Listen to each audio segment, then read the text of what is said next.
What is perpetual peace? So in this video we're going to look at a really interesting topic that has been plaguing mankind for millennia: peace. We're going to look at what Immanuel Kant thought was the key to perpetual peace. Now we're going to see this topic through the lens of one of the greatest philosophers that the world has ever seen, Immanuel Kant. Before we get into it though, make sure you hit that like button and subscribe for more philosophy in your life. So Kant's ideas were quite radical for his time. The 18th century Europe, in which he lived, was full of wars and conflicts between not only nations, but also within nations. There was a lot of social unrest during this period, but despite all the chaos around him, Kant managed to live a very peaceful life. He is famous for never traveling more than 3 miles away from his hometown of Königsberg, now called Kaliningrad, even once. And even if there was war raging outside his home, he would continue his work peacefully inside his home. This led many of his contemporaries to call him the donkey philosopher, because of his apparent lack of worldly concerns.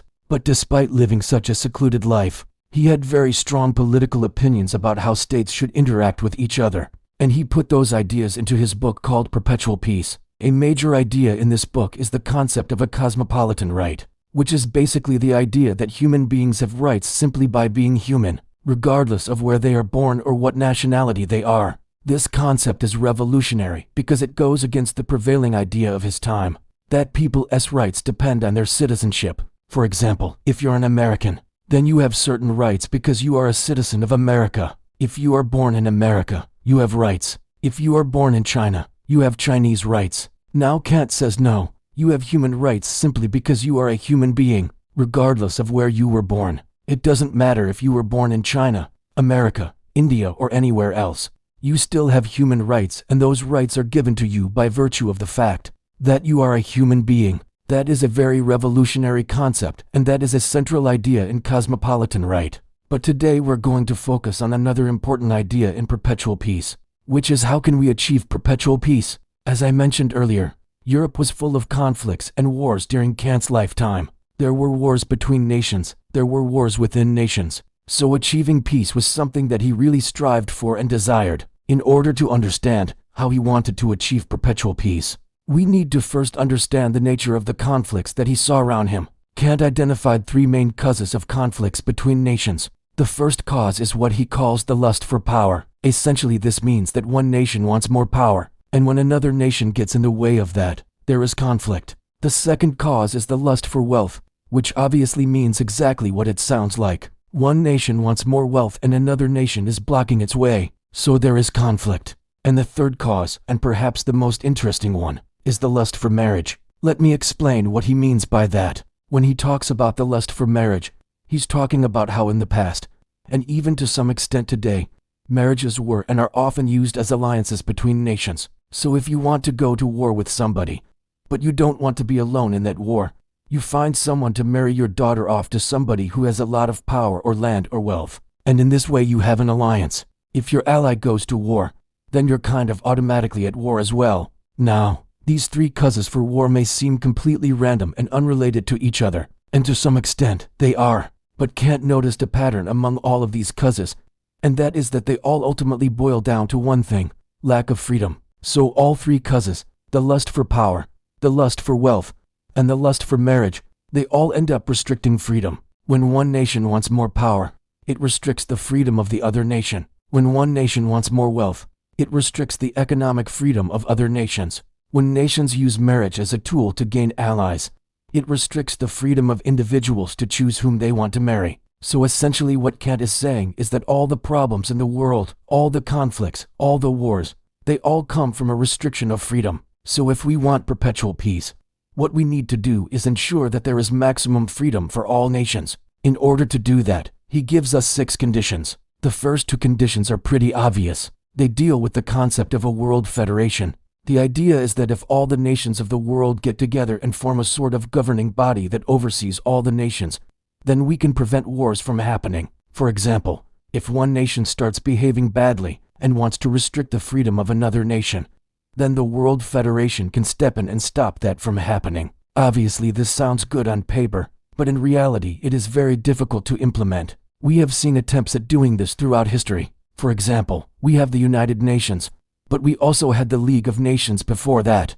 These organizations are supposed to maintain world peace, but as we all know, they have not been very successful in doing so. But Kant also proposed a different kind of solution. What if we could structure the entire world economy in such a way that it naturally leads to peace? In other words, what if we could set up a free trade zone between all the nations of the world? So let me explain what he means by that. First of all, he identifies 4 types of products that all nations of the world need: food, raw materials, manufactured goods, and money. Now what he says is that if all the nations of the world open up their borders and allow free trade in all these 4 categories, then no nation will be able to wage war against each other. Why is that? Well, let's take an example. Imagine you have 2 countries, country A and country B. Country A has plenty of food, so it does not need to import food. However, it lacks raw materials and manufactured goods. Meanwhile, country B has plenty of raw materials and manufactured goods, but it does not have enough food. Now if these 2 countries open up their borders and allow free trade, then both of them will benefit. Country A will export food to country B in exchange for raw materials and manufactured goods. Now what happens in this scenario is that the citizens of both countries start depending on each other. The citizens of country A now depend on country B for their raw materials and manufactured goods, and the citizens of country B depend on country A for their food. Now if the government of country A decides to go to war with country B, then it's not just the government that's going to suffer, it's also the citizens of country A. Why is that? Because the citizens of country A depend on country B for their raw materials and manufactured goods. So if country A goes to war with country B, they won't be able to get these things anymore. Same thing applies to country B. If country B goes to war with country A, they won't be able to get food anymore. So essentially what Kant is saying is that if you allow free trade between all nations, and if all nations depend on each other, then no nation will be able to go to war with each other because it will harm not just their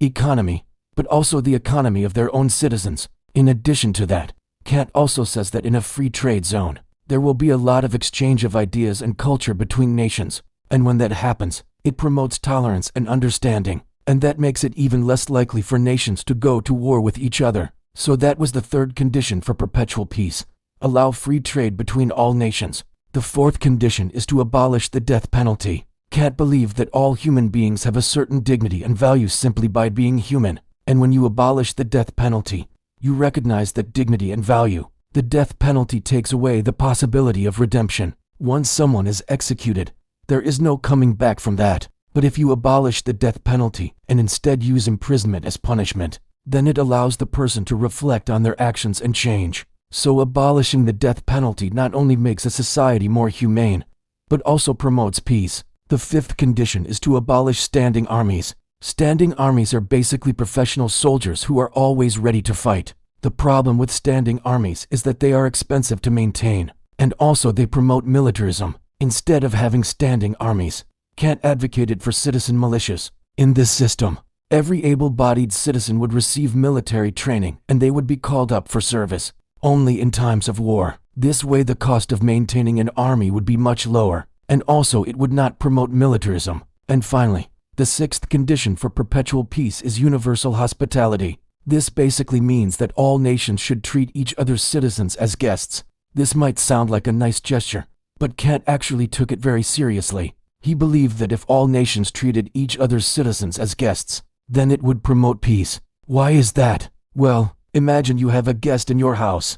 You wouldn't want to do anything that would insult them or upset them, right? Because they are a guest in your house. Similarly, if all nations treat each other's citizens as guests, then they will be more likely to promote peace. So those are the 6 conditions that Kant thought would lead to perpetual peace. But do you think that it is possible to achieve perpetual peace? Let me know in the comments below. If you enjoyed this video, please make sure you hit that like button. And if you haven't already, please subscribe. Thank you for watching, and I'll see you in the next video.